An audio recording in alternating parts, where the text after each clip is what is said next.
Right, we are continuing in Mark, and a fairly famous passage tonight, and I apologise, I might keep calling it story, but there's a little bit of a reason for that. Not because it's a story, but because of the way it is known. It is quite popular in drama, as we've discovered. There's a lot of paintings on the subject. If you go onto the internet and look, we started again, story of John the Baptist. There are a lot of paintings.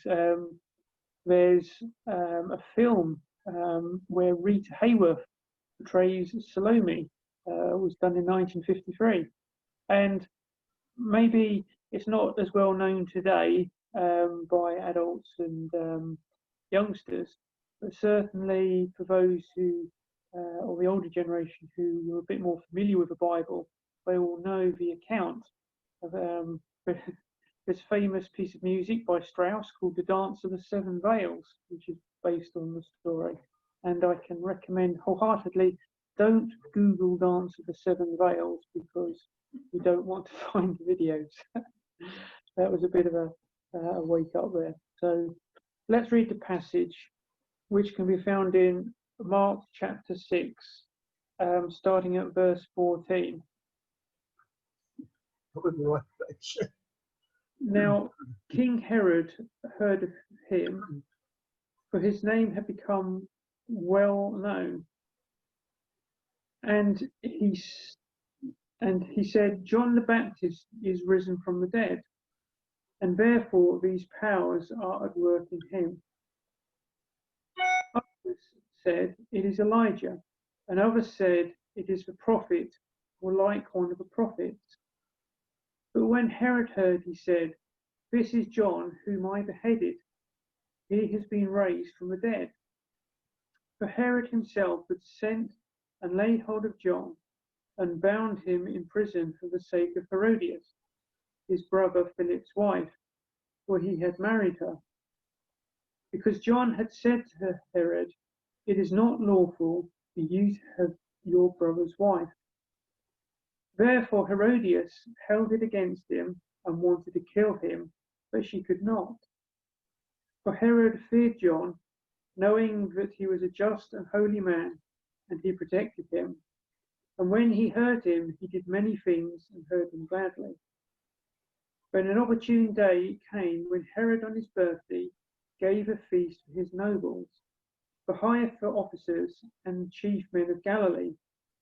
And when Herodias' daughter herself came in and danced, and pleased Herod and those who sat with him, the king said to the girl, ask me whatever you want, and I will give it to you. And he also swore to her, whatever you ask me, I will give you, up to half my kingdom. So she went out and said to her mother, what shall I ask? And she said, the head of John the Baptist. Immediately she came in with haste to the king and asked, saying, I want you to give me at once the head of John the Baptist on a platter. And the king was exceedingly sorrowed, yet because of the oaths and because of those who sat with him, he did not want to refuse her. Immediately the king sent an executioner and commanded his head to be brought. And he went and beheaded him in prison, brought his head on a platter, and gave it to a girl, and the girl gave it to her mother. When his disciples heard of it, they came and took away his corpse and laid it in a tomb. So, quite a dramatic account here, and you know, in the generation of swords and sandals and the epic dramas that we see in film and in media, often told through flashbacks. This is actually quite a dramatic episode in the Gospels. It appears here in Mark, and it appears in Matthew, and a little bit in Luke. But here we have quite a detailed explanation of what went on. Quite a dramatic episode. Just before we started in verse 14, the Lord had sent the 12 apostles out to take the gospel of the kingdom out into Israel, and he had given them power and authority to preach. And we read that so effective was that work that the news came to Herod. And who did he think that guy was? It was none other than John the Baptist, risen from the dead, he thought. Now, we read in verse 15 and verse 16, there was this debate. Who was it? And Elijah was mentioned. And Elijah is a character, a name that you would expect the Jewish community to raise. Because at the end of the Old Testament, almost in the last verses, it says that God will send Elijah in the latter days. Or maybe it was one of the prophets, but we read there in verse 17 that Herod, he was pretty sure this was John the Baptist. Such was the power of the preaching that was going on in the countryside around him. And so we get this flashback in the story, that we get this explanation that, hang on, surely Herod thinks, but I've executed John. And so we get this flashback to the episode of John being beheaded in this way. And we get this explanation that John was beheaded because of this overwhelming desire to silence him and what he was telling people about this marriage of Herod and Herodias. Herod wanted to silence John, and then ultimately John was beheaded because of what he had been saying. He wasn't beheaded immediately, and maybe there was a little bit of God at work in there, putting John into that position in prison where we read that Herod listened to John. He wanted to hear a little bit more about this man who was impressed, maybe had a bit of political savviness, as we read in verse 20. And so for a time it seemed to be the right thing that John was able to minister to Herod. But then, of course, we read from verse 21 on about his great birthday party that Herod threw for himself and the nobles and everybody great and good. Look at me, says Herod, how powerful and wealthy I am that I can have this party. And yet, of course, was it World War II, the expression careless talk cost lives? Well, here we have an example of careless talk costing lives, because there's Herodias' daughter, doesn't mention her name here, but she's always called Salome, danced in front of Herod and all the nobles, and so enamored with Herod and all the pride he had that he had this wonderful stepdaughter. Look at me, but he made this offer. His pride and his vanity, in his drunkenness, made this offer and this oath to this girl. And then, of course, we read that the daughter went and set this trap on the advice of her mother Herodias. And ultimately, Herodias got away. John was then beheaded. And poor Herod, he couldn't get out of it. And he went through with that command, and John was literally beheaded, and his head was brought to Herodias' daughter Salome on the platter. And it's quite a shocking story here in this gospel.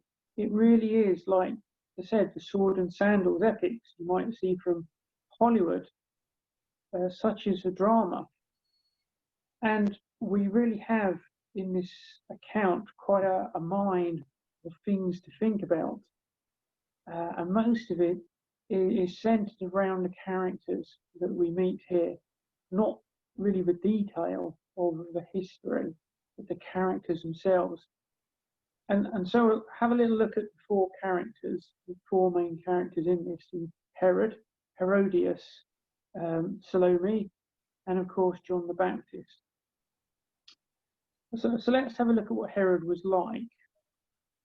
Herod can be summed up as somebody who was a very weak man.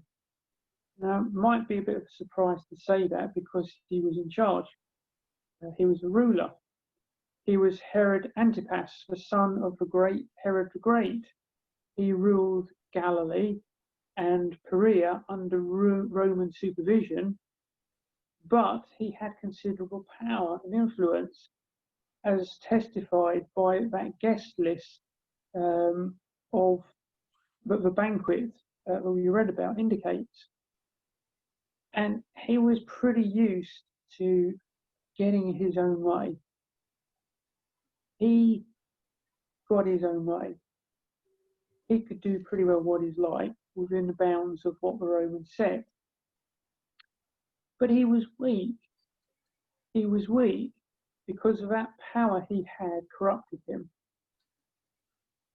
Now, in his authority that he had, think about it, that corruption led him into quite terrible sin. He used his power and influence to seduce the wife of his brother, Philip. His brother Philip was married to Herodias. Philip, by historical accounts, was quite a wealthy resident of Rome himself. So Herod would have gone to Rome. And that seduction resulted in that divorce. Philip divorced his wife Herodias. And Herod Antipas, let's give his full title, then went on to divorce his own wife. Such was his power. His own wife, who was the daughter of an Arabian king of Petria, he divorced her. Don't care. I'm married to a powerful Arabian king, but I'm going to get rid of my own wife. And that paved the way for him to marry Philip's wife that had been divorced. And that was an incredible sin in Leviticus. It was quite plain. I think it's Leviticus chapter 20. You will not marry the wife of your brother. And here he was using his power to do what the law had told him strictly he should not do. Divorcee marrying divorcee, and not just that, your brother's wife. But he used his power. He was corrupted by his power because he was weak. But he was also weak in that sense as well, because he imprisoned John without due trial or cause. Now, John hadn't actually committed a crime. He wasn't put on trial. So Herod abused his power, imprisoning John. Again, that is a weakness, to allow power to corrupt you. And yet Herod was also weak because of, we then go on to read about really his superficial interest in spiritual things. Now, we noted in the passage, but actually Herod did respect John as a righteous man. He recognized he was a holy man of integrity. That's why he thought John had risen from the dead. While John was in prison, Herod would talk to him and speak to him about things. But that was only a shallow thing. Because of Herod's weakness, he wouldn't go any further. He only partially protected John from Herodias, only for a time. And that lightness of interest of spiritual matters is really inadequate, isn't it? There is no deep conviction. He lacked spiritual enlightenment. He didn't treat John with the respect and the justice that he deserved. If he was truly convicted by what John was saying and the law, he would have let John go, and he didn't. He was weak. And yet Herod was also weak in that judgment because of his pride. His pride distorted his judgment. He let his pride distort his judgment. Imagine when Herod is there, he's made this bold proclamation. Out goes Salome, comes back in a little bit later. Salome says, right, I'll take you up on your offer, but I want John's head on the platter. Herod, you read, he was distressed. What have I done? Oh no. But he couldn't admit that mistake. He couldn't admit what he had done was wrong. He was weak, his character. And so rather than lose face before that entire party of nobles and chief people, he followed through. He thought it better to fulfill his oath rather than what he knew was really right, which was to say, no, you can't have this innocent man's life. I mean, a little bit of credit because he regrets what he's done, but a whole minus several million because he went through and beheaded John in that horrible way. That he was weak because of his pride. You know, he really was a weak guy. So much was weak in his character. You know, keeping John imprisoned in order to pacify his wife.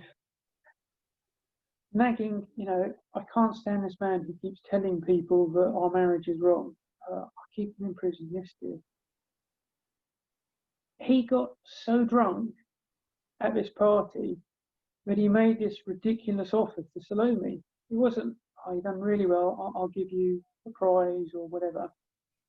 He offered half his kingdom. To have allowed himself to get into that state of drunkenness to make that ridiculous offer. I mean, he could have never given it anyway if she'd said, yeah, I'll have half the kingdom. He wasn't big enough to admit his folly. And he let effectively two scheming people get their way at the cost of another man's life. He was a weak man. So what sort of lessons can we learn from Herod? Well, we thought about people who come into power. They acquire power. And I think it was Karl Marx, wasn't it? We don't often quote Karl Marx, do we? Power corrupts. And I suppose absolute power corrupts, absolutely. Finish it off. But it is so dangerous. When people acquire power who have very weak characters, they become corrupted. We might have bosses at work. We might meet officials in the street who have high-vis jackets, who don't understand the reasons behind rules, but they demand you follow them, irrespective of how foolish they could be. We may know all sorts of people who have been given an ounce of authority and they abuse it. They like to have that power over people. We have to be careful in our own lives because we ourselves are given authority, whether at work or in the church or all walks of life. As Christians, we should check ourselves to make sure that authority isn't corrupting us. We also ought to be careful of the way we preach. Fine preaching is often great, but it doesn't often lead to commitments in the Lord Jesus Christ. We get shallow responses. Paul the Apostle experienced this before Felix, before Festus and King Agrippa. He would preach fine sermons. Wow, Paul, you've almost convinced me. I can't remember which one of those guys said that, but one did say, you've almost convinced me to become a Christian.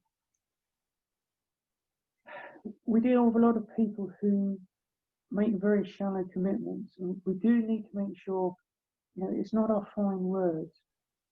They need to go through and convict the person of their sin. We need to watch out for pride. We all make mistakes all the time. And at work, I like to make sure that if I make a mistake, I'm up for it, I'll admit it. And people do notice that. It's not a sign of weakness to admit when you're wrong. It's a sign of strength. Weak men are also dangerous themselves when they are given authority. We've talked about weak men being corrupted by authority. But they are also dangerous in themselves, and we should watch out. Pilate knew Jesus was innocent, but he gave in to pressure, and the crowds wanted the Lord Jesus Christ crucified, and so he was. But maybe above all, what we can learn from Herod is to really be careful about succumbing to the pleasures of the flesh. For humans, we are weak. There's all sorts of pleasures that we can be seduced by,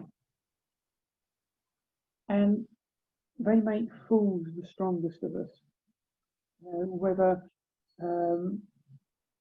it doesn't matter what it is in life, whether it's alcohol, or whether it's what we watch, whether it's what we drive, whether it's what we work, whether it's company, whenever it is. There's got to be a line when we can say enough is enough. Stop, pull back before we go too far. Remember that line, careless talk costs lives. And just sort of rearrange that. The careless pleasures can cost us so dearly. But let's look at Salome, the daughter of Herodias. Now, she was an excellent performer. She was absolutely brilliant. Not as a character, but in her performance. She was the chief entertainer at this party, a party which was probably almost entirely attended by men. In verse 21, he invited the nobles and the high officials and the chief men of Galilee. And Herod brings her out. Look at my stepdaughter. Look at her perform, and she performed well. She was wily, she was shrewd, and she was a performer. She knew what to do. She knew men's weakness, and she exploited her appeal. She exploited her sex appeal. Let's use the full words for it. And there's no doubt that women today do that still. It's going to sound quite sexist when I talk in that way, but we still have that quite different roles and characters of men and women. As Christians, we see that. We don't do this identity politics stuff in the slightest, because we recognise we are different. Men are incredibly weak people. Come on, men, let's be honest. We are very, very weak people. And ladies today know that, and they can exploit that. And you see that all around the country today. And Salome knew it, and she knew how to exploit this. But yet she kept a very cool head. Herod offered her half the kingdom. And she could have just said, yeah, I'll have that. I'll have half the kingdom. But she didn't. She didn't cash in that request. What she did is she had enough sense just to leave the room, go and speak to her mother for advice first. And then she got that advice from Herodias, and then came back. And she was shrewd as well. She was a strategist, because she didn't come back in and say, I'll have the head of John the Baptist, did she? Verse 25, immediately she came in with haste to the kingdom and put him on the spot, in obviously my words, saying, I want you to give me at once the head of John the Baptist on a platter. She knew how to put her father-in-law on the spot so that he couldn't back out. She was wily. She was very, very clever when she did that. And so she gave Herod very little room to wiggle and maneuver, no time to reconsider. And she pressed him really hard in doing that. What she wanted, what she demanded, was tangible evidence now that that promise and oath had been fulfilled. We've got to learn from that as well. We've got to be very wary of accomplished performers. Those people who are very good at using their skills to entice us with their act. It all certainly doesn't show, but I get set on training courses to do with negotiation and presentation at work at all sorts of different levels. And sort of the techniques to sort of present and, hand wave as Tony Blair used to, and how you speak and all this and 3 points and whatever. And it's to get over and increase your level of persuasion. So the person you're talking to is flustered and seduced into accepting what you're saying is right. I think I've admitted to Catherine what this is like.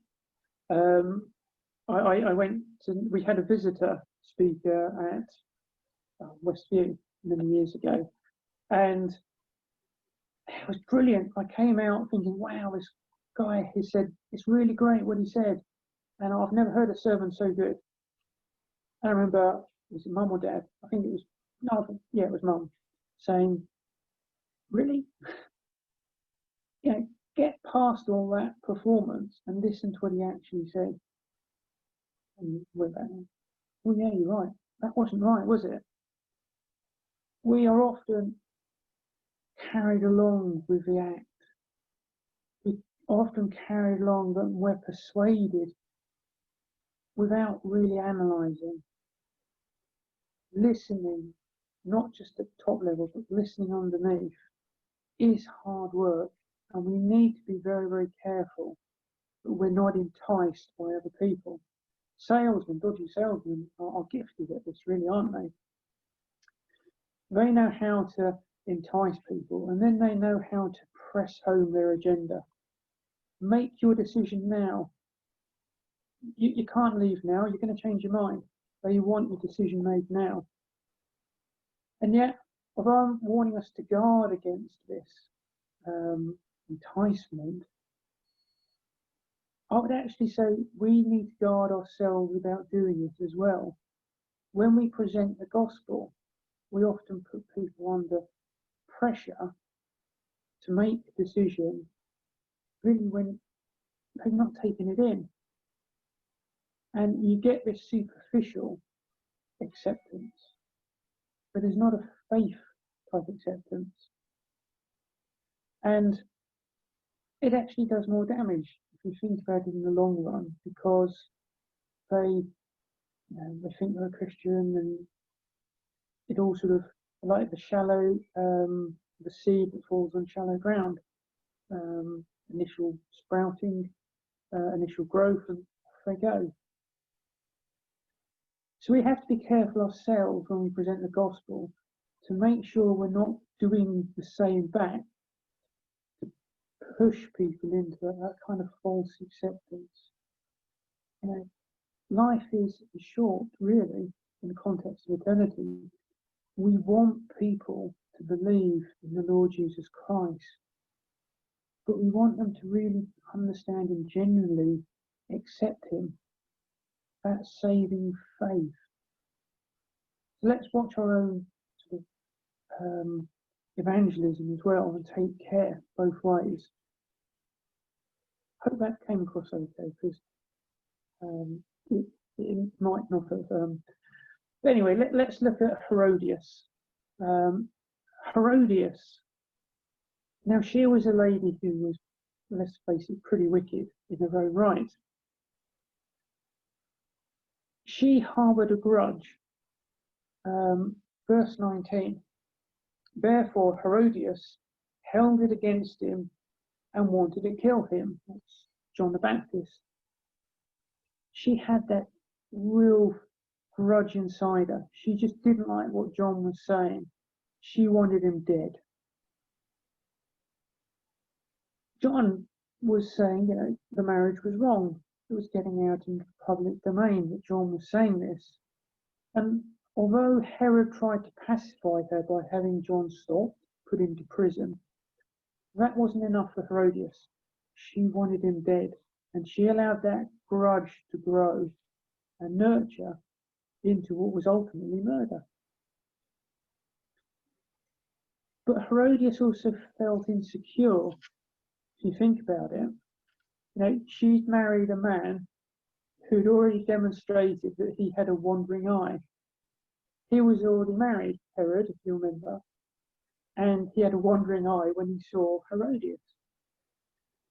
So if he's already done that once, hang on, John is telling me that the marriage is wrong and it's going, Herod, is he going to be faithful to me now?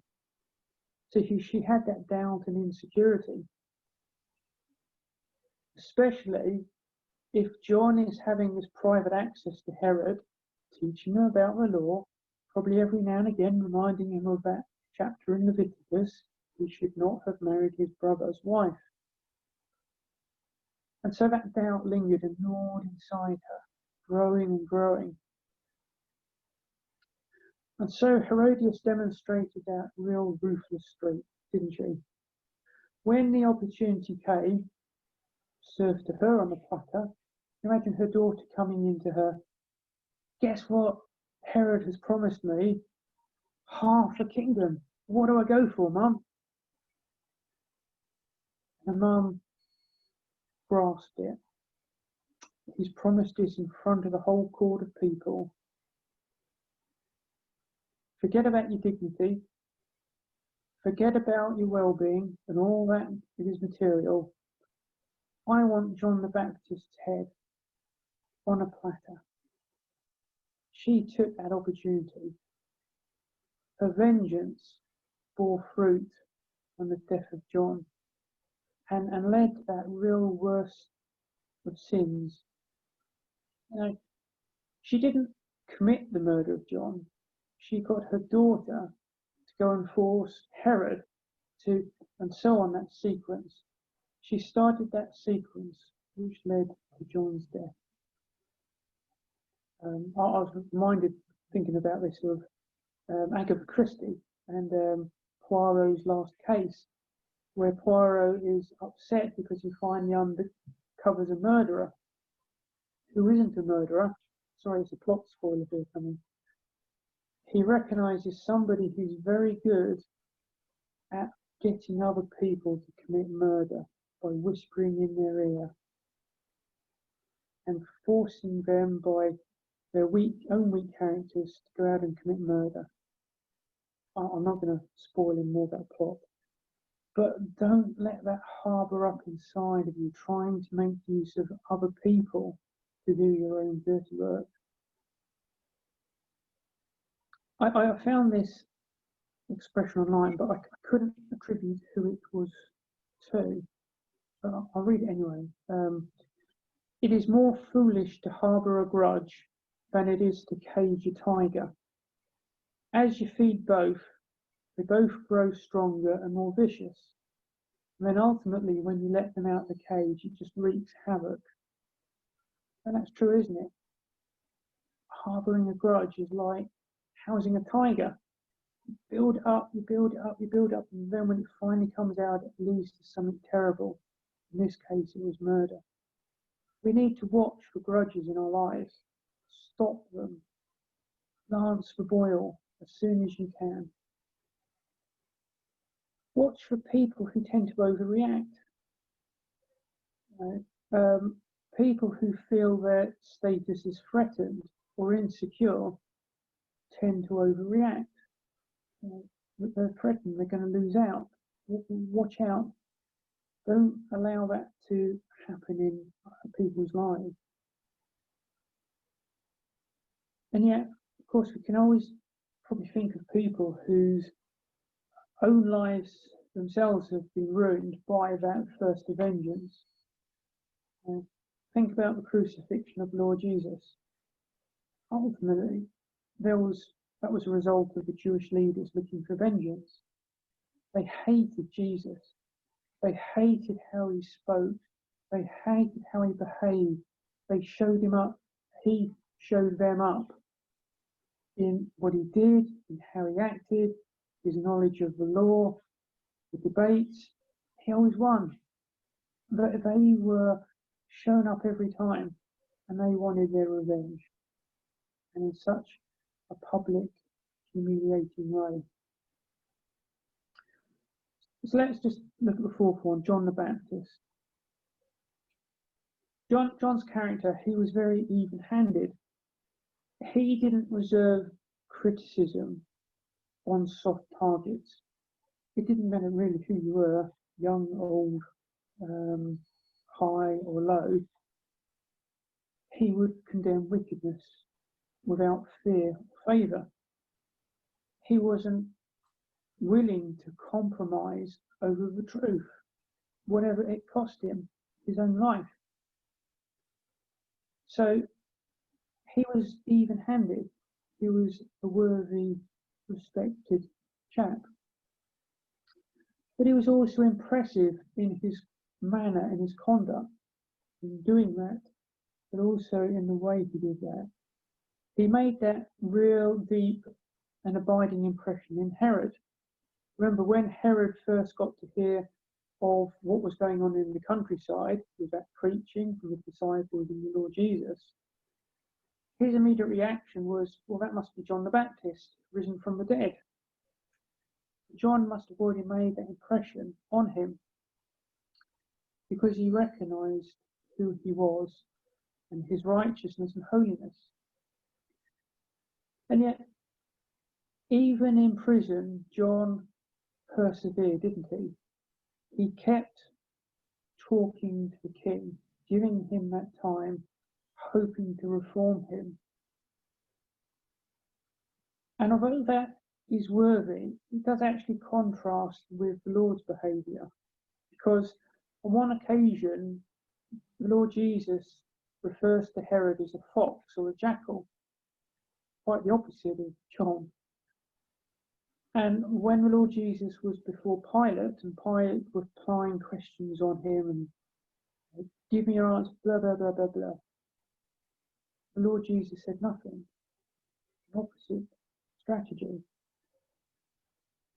But we must remember the Lord Jesus is God, and he knows the inner character, he knows the person.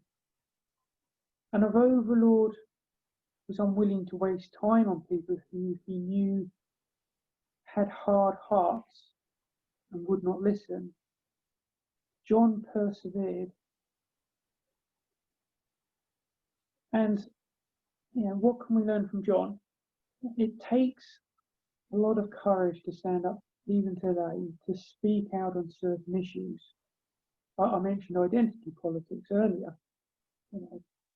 If you believe homosexuality is immoral, if you believe abortion is little better, and so on, if you say anything against that today, you're almost pretty well out of your job.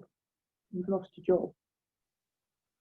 And we all know of accounts of people who have lost their livelihoods. And it takes considerable courage to speak up. Now, with regards to persevering like John, as I said, Jesus obviously had the right approach because he was the Lord Jesus. We don't know the state of people's hearts really, but we do have to be conscious sometimes it can almost sense we're banging our heads against a brick wall with some people. We do have short lives in the context of eternity, so we should be mindful of our gospel preaching and evangelism. But people have hard hearts, and we should be sensitive to other opportunities and others who have a more open heart. And that means using our time wisely. That's a hard one, isn't it? Because we're not the Lord Jesus. But actually, in closing, really, and you're all going, hooray, at last. There is another person or character we actually ought to think of with this passage. It's a bit of an odd passage if you think about it. You know, this sword and sandals type epic story here of intrigue and politics, positioned where it is in the flow and the narrative of the gospel. And you might be wondering, where does God really come into this? What is God doing? We've looked at John, we've looked at Herod, Herodias, and Salome, but where is God in this? What are we going to learn from that? And I just want us to think in two ways. First of all, let's look at the canonical context. You know, by that I mean the flow of the passage and the passages, where this account sits in the gospel. So earlier on in Mark, you see a lot of the miracles, the Lord casting out demons, the miracles of healing, and so on. And then in the last section, the last thing that happens is Jesus commissions the disciples, and then they go out. And then we get this account, and it's almost like a pause, if you like. Meanwhile, back at Herod's palace, these things are happening. And then immediately after this, and I'm not going to steal next week's thunder, the disciples come back again. So we've had this miracles, mission, beheading, disciples come back, and then there's another sequence of miracles. So we have a kind of like a sandwich effect.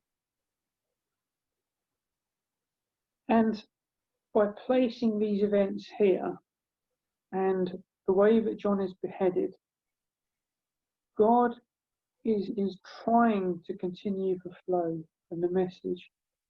He wants us to appreciate and understand that despite John being beheaded, he is still working out his purpose in Israel at that time.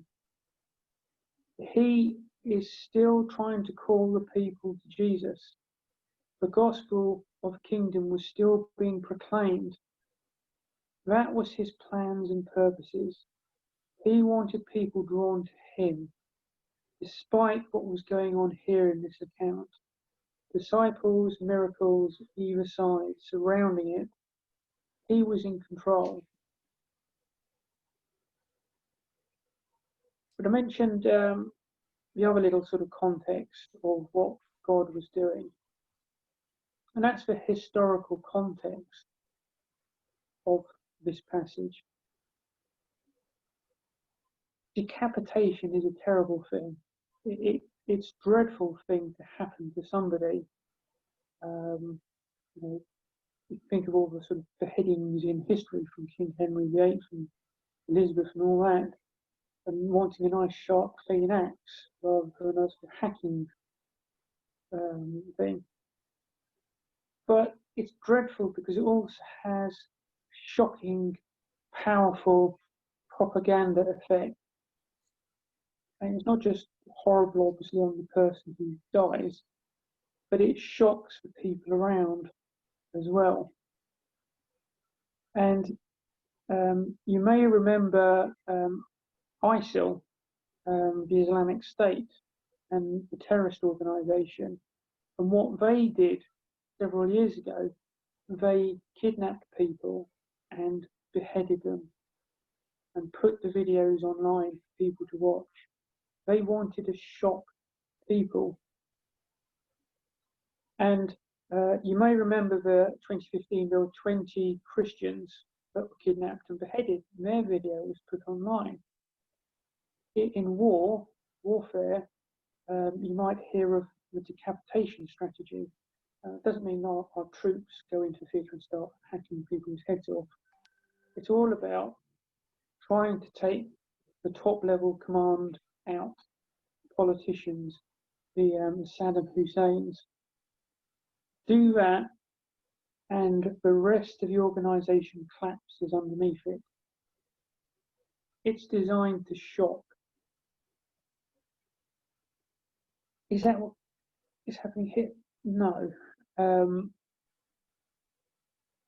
But in a historical context, Mark is being led by the Spirit to recall this incident for his readers.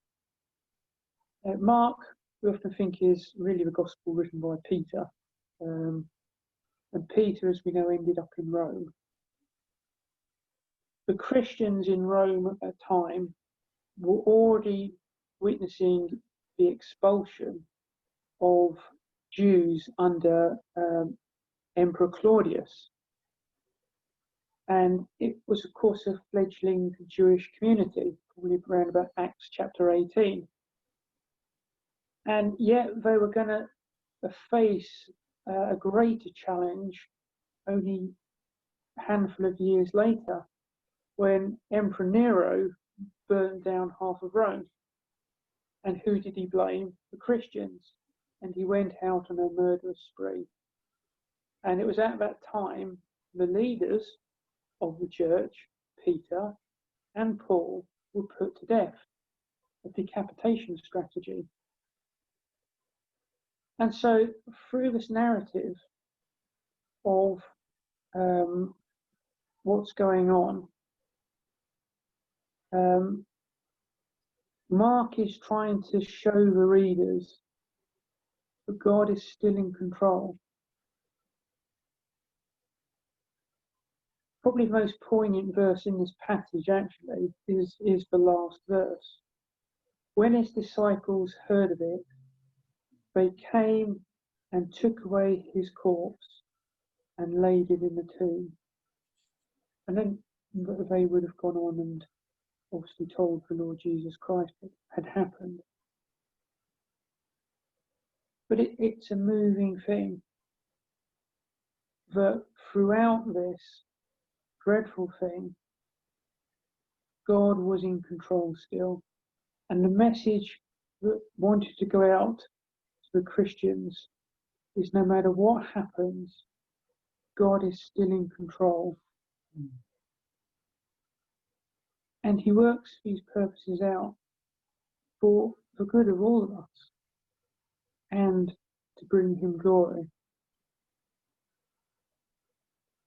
We're going to be challenged, I think all the lessons we've had, but we are going to be challenged more and more as Christians as we are moving into the end times. God is in control of everything, and at times it's going to be a struggle. It's going to be hard. Christians are going to be more and more persecuted for standing up to their faith. They may lose their work, they may lose their lives, but God is in control. He is sending us out, commissioning us, preach the gospel. There will be persecution, but he will gather us back in to meet the Lord Jesus Christ. I'm going to finish with just one tiny last thought, and going back to those Christians who were beheaded by ISIL in 2015. I said that that organisation put the video online to try and shock people, to terrorise them, to frighten them. And yet it's reported that the mothers of those Christians who died at their hands actually thanked the terrorists for doing that, to allow them to see the videos of their sons and daughters being executed. because, as they said, what it meant is that they could hear the last words of their sons as they died. And the last words, Jesus is Lord. And that's an amazing testimony. Jesus is Lord as they gave their lives. So let's just finish on that thought and give thanks for that witness of those people, that despite the dreadful things that happened to them, that we can learn from that and be emboldened in our faith, that no matter what happens, God is in control and working his purposes out.